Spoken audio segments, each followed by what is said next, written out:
সকাল সকাল ঘুম থেকে উঠে দেখি একটা ভিক্ষুক আসছে ভিক্ষা নিতে। তো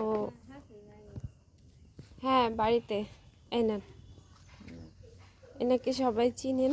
তো আপনি রোজানি? রোজা? ও অসুস্থ নাকি?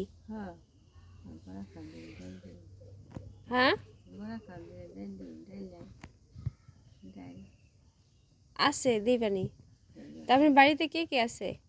আমার বাড়িতে আমার বান্ধবীরা বলে অন্ধরে সব মিলে গেছে। দুই ছেলে মারা গেছে? দুই ছেলের বউ আছে, নাতির আছে? হ্যাঁ, তার আপনি কি দেখে না? না দেয় না। আমারই ব্যাগ কিছু দেয় না, তাও সবকিছু আপনার জমি ঘরবাড়ি, তারপর আপনি দেখে না, খাবার দেয় না? না এইভাবে আপনার মানে ভিক্ষা করে সংসার চালান? তা হলো চিকিৎসা করে চিকিৎসা করেন, আবার আপনি নিজেও রান্না বান্না করে খান? আর রাইন্দে খাই তাহলে রোজা মাসে বাদে বেলা একটু দেয় হবে তা। ও, তা আপনার বউরা কখনো ছেলের বউরা মানে বলে না খেতে? বললে হবে কি যে দেয় দেয় না দিবে না খাবার দিবে না? না আর যাবো দিবে না তার স্বামী মিলে গেছে। তা আপনি এইভাবে আর কতদিন ভিক্ষা করবেন এই বয়সে?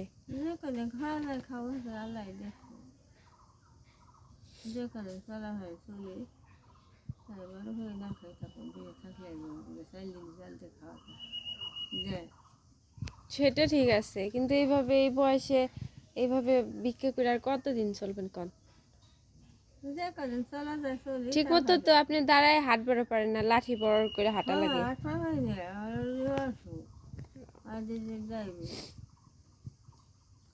সকালে যে রোজা রাখতে পারেন না, সকালে খাইছেন কিছু? সকালে কিছু খাইছেন? ও, যা আবার রান্না করতে হবে আপনার? ও, গ্রামের মেসে দিবে? ও আচ্ছা আচ্ছা, ঠিক আছে দিতেছি, বসেন।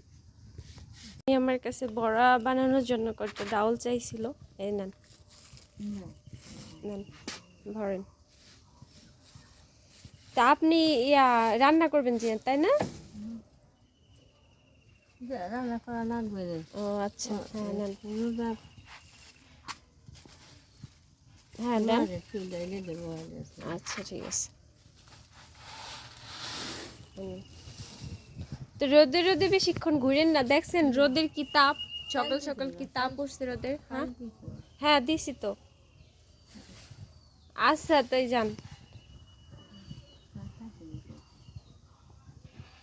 ঠিক আছে।